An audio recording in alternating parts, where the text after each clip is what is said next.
Un sujet ô combien important aujourd'hui, Amy, pour les sportifs de haut niveau. C'est encore un sujet tabou, mais on va parler des règles. Aujourd'hui, elles ont une influence sur les performances et de plus en plus de sportifs en parlent. Et oui, la parole se libère. Ça, c'est une bonne nouvelle déjà, Charlotte. On a vu qu'il y avait pas mal de grandes championnes qui avaient pris la parole à ce sujet. Je pense à Clarissa Gbeninou, la championne olympique de judo, encore Estelle Nzeminko, la capitaine de l'équipe de France de handball, qui joue actuellement son Euro. Alors elle, dans le journal Le Monde, elle avait carrément poussé un coup de gueule. Elle disait on ne parle pas assez des règles. Elles ont vraiment une influence sur le bien-être de la sportive, sur ses performances.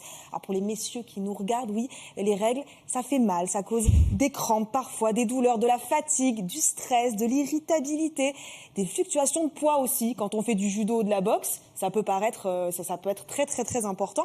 Autant de paramètres donc qui peuvent gêner le quotidien d'une sportive. D'ailleurs, il y a un sondage qui a été fait par le ministère des Sports. Regardez, il est très intéressant.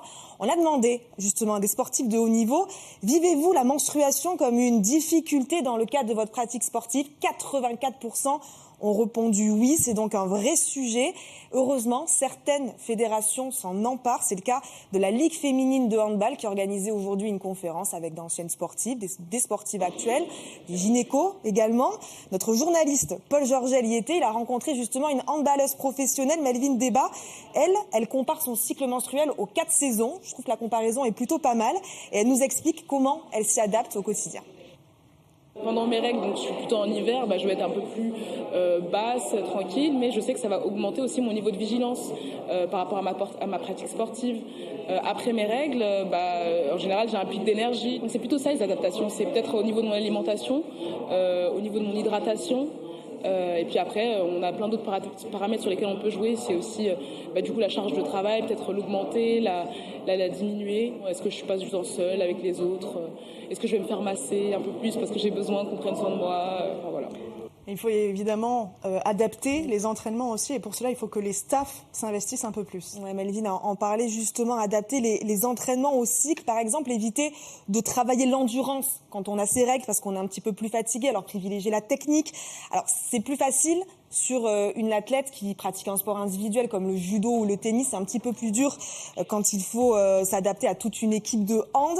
Mais le problème majeur qui a été soulevé, c'est surtout le dialogue. Le dialogue avec un entraîneur. Les entraîneurs, ils sont majoritairement masculins. Dans le sport, c'est un fait.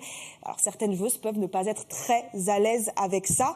Il y a un autre sondage qui a été fait. Là aussi, le chiffre est édifiant. Regardez, avez-vous déjà échangé sur vos problèmes de cycle menstruel avec votre entourage sportif, c'est-à-dire préparateur physique, coach ? 77% des sportifs de haut niveau ont répondu non. Alors Paul Georgel, lui, il a rencontré un entraîneur, celui du club de hand de Bourg-de-Péage, Camille Comte. Il compte agir justement lui aussi dans son club directement. L'idée, c'est plutôt de démocratiser, vulgariser ce sujet-là auprès de mes joueuses, mais aussi auprès de l'équipe réserve, auprès des équipes jeunes, auprès du pôle espoir, que vraiment ça devienne un sujet sur lequel on puisse parler et que dans les relations de confiance entre joueuses et staff, qu'on puisse l'aborder plus facilement.